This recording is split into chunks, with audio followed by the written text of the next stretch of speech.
আমরা আজকে এই মোটামুটি 11টা থেকে 11:15টার মধ্যে আমরা একটু জানতে পারি যে এই সিরাজুল ইসলাম মেডিকেল কলেজের যে বেসমেন্ট যেটা আছে, বেসমেন্টের পার্কিং এর স্থানে একটা সাদা মাইক প্রাইভেট কার ছিল।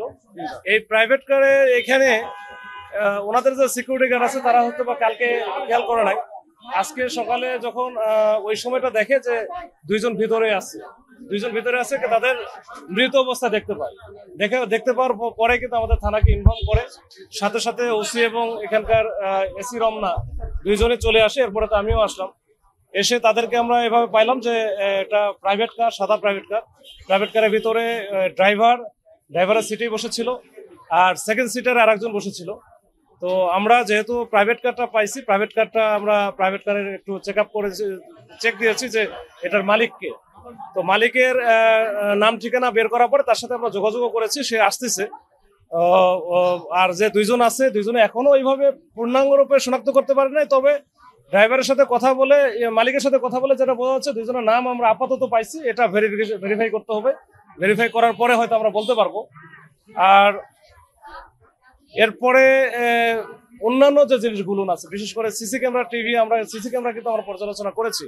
এটা মূলত এই গাড়িটা আসছে গতকাল রাতে, মানে ভোরের দিকে 5:32 এখানে ইন করে। 5:32 ইন করার পরে দুইজন আবার বের হয়ে গিয়ে 5:40 দিকে ওই দুইজনের মধ্যে একজন মালিক আর আরেকজন যে এখানে আছে সে আবার ফেরত এসে আবার সে গাড়ির দিকে যায়। এখন মালিকের সাথে কথা বলে আপাতত যেটা বুঝতেছি যে তাদের এই গাড়িটা তারা আসছিল, এখানে তাদের একটা রিলেটিভ এখানে সিরাজুল ইসলাম মেডিকেলে ভর্তি আছে, তাকে নেওয়ার জন্য।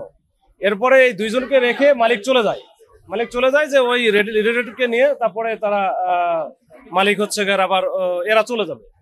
এইভাবে এটা এখন পর্যন্ত এই রাত এরকম পাওয়া গেছে। আমরা আসলে এটার একটু বিস্তারিত তদন্ত করে তারপরে বিস্তারিতটা আমরা বলতে পারবো, তার আগে আসলে বলা মুশকিল। এখানে একেবারে বেসমেন্টের দুই তলা বলে নিচ্ছে, তাই না? এখানে এমনিতেই একটু সাফোকেশন টাইপের আছে, আর প্রচন্ড রকমের গরম।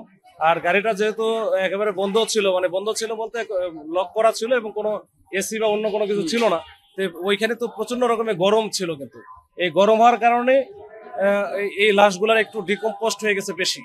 তো এইটা আসলে আমরা একটু ওই যে আমাদের সিআইডি আসছে বা অন্যান্য এক্সপার্ট যারা আছে তাদেরকে দিয়ে আমাদের দেখাইতে হবে, এবং কোন পজিশনে কি ছিল আমাদের ছবি তোলা আছে, দেখাও হয়েছে। এখন এটা আমরা একটু অ্যানালাইসিস করব, তারপর হয়তো বলতে পারবো এটা আসলে হত্যাকাণ্ড না অন্য কোনো কিছু। এটা আমি যেহেতু মালিকের সাথে কথা হলো, সে যেহেতু এখানে আসছিল কালকে ভোরে, তাকে সে আসতেছে বললো যে আমি রওনা দিচ্ছি, তো সে জানতো না এই ঘটনাগুলো। তো তার সাথে কথা হয়েছে, সে আসুক, তার তো পরিচয়, নাম ঠিকানা সবই পাওয়া গেছে। তার কাছ থেকে শুনলে এবং এইটার যে সিসি ক্যামেরা থেকে শুরু করে অন্যান্য যে ইনগ্রেডিয়েন্টস গুলো আছে এগুলো আমরা একটু ভালো করে যাচাই করলে বুঝতে পারবো যে আসলে এটা